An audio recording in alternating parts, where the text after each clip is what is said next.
Що я робила 24 лютого, я і зараз, в 24 лютому. Кожен українець досі в 24 лютому. Чесно, я не могла повірити те, що в 21 сторіччі є місце такій жорстокості.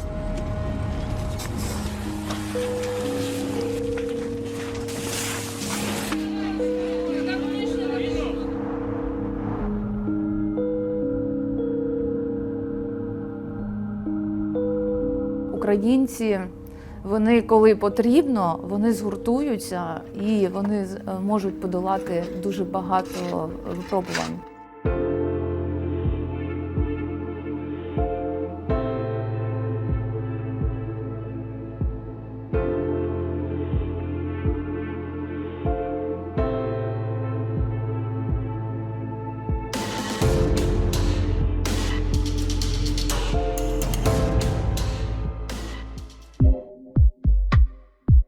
Мене звати Еліна Дешвар, я з України, а саме з Києва. Я працюю в громадській організації «Бачити серцем», і ми працюємо з молоддю і підлітками, які мають комплексні порушення розвитку. Я просто народилася з інвалідністю, і мої батьки відмовилися від мене на 4-й день після народження. І коли я вже випустилася з інтернату 19 років, я точно знала, що я хочу допомагати дітям. Коли 24 лютого все відбулось, перший день, звичайно, був шок.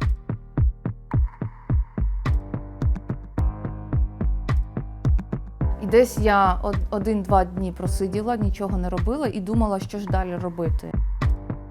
Тому плюс-мінус я вже на 3-й день після повномасштабного вторгнення розпочала свою волонтерську діяльність. Тому у мене був перший досвід евакуації людей з інвалідністю і, звичайно, потім ще й гуманітарка. Мені поставили дівчинку, яка не бачила взагалі. Її звати Марійка, і на сьогоднішній день для нашої організації вона є як символ цієї війни, тому що 5 березня прилетіла ракета і вбила як і Марійку, так і її маму. Зараз. Тому якби мій головний меседж до всіх людей в світі, в Європі, що варто не забувати про те, що ми виборюємо не тільки свою свободу, але й свободу інших народів. Тобто ми є таким щитом для Європи. Українці – це нація, це, знаєте, одна крапля в океані, а разом ми суперпотужний океан, ну, не тільки в Європі, але й в світі. За Україну! Смерть ворогам!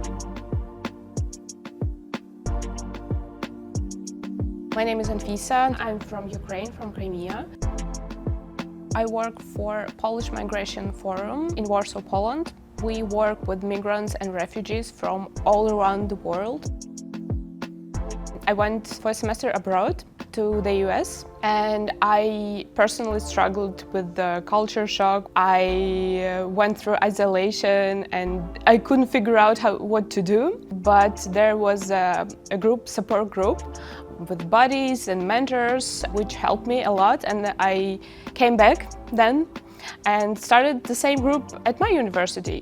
But then Russia came, so I moved at that time to Poland and started to work in different organizations, and now I work in Polish Migration Forum. So when people arrive, they experience deep stress. It's, affective. A lot of emotions, a lot of stress.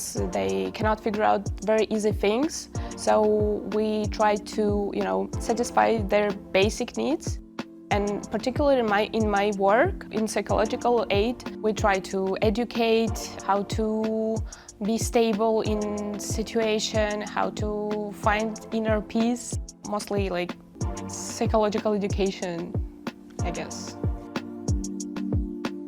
I remember very clearly this day, the 24th of February. Actually, I got the news from my mom. Yeah, I just started to cry And we started to read news, cry again. I felt this tension, I felt this stress very in my muscles. I wanted to throw out a lot. So I had this reaction. So yeah, it was intense.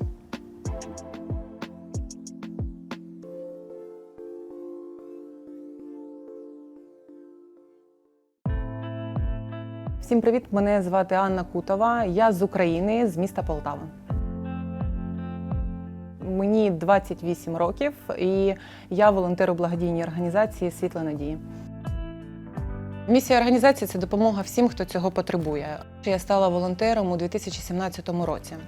Я волонтерила у одному із шелтерів благодійної організації, також «Світла надії». Я розпочала свій путь волонтера саме там. І я тоді вперше стикнулася з людьми, які покинули свої домівки у Луганській та Донецькій області. І тоді, знаєте, коли ви спілкуєтеся з людьми, які втратили близьких, свої домівки, з людьми, яким нікуди повернутися, от саме тоді я зрозуміла, що я буду намагатися зробити все можливе для того, щоб допомогти цим людям. Якщо саме згадувати перший день, 24 лютого, я вперше прокинулася о 4-й ранку від такого дуже гучного звуку. Як я потім дізналася, це влучила ракета в нашу область, в місто Миргород. Що саме тоді, саме перше я подумала, це те, що стоп, паніку відкладаємо на потім, зараз потрібно допомогти тим, хто цього більше потребує.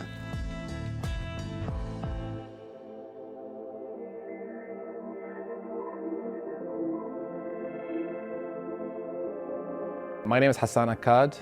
I started working with Choose Love on and off for like 6-7 years. I wanted to help because I've seen firsthand how it's like to leave your home and go and seek asylum somewhere else. But recently I've been working in a more formal capacity as a creative director. Choose Love complements other organizations. Choose Love works in 26 countries with 250 partner organizations. We're very responsive, we're very quick. When something happens, we try to raise as much money as possible.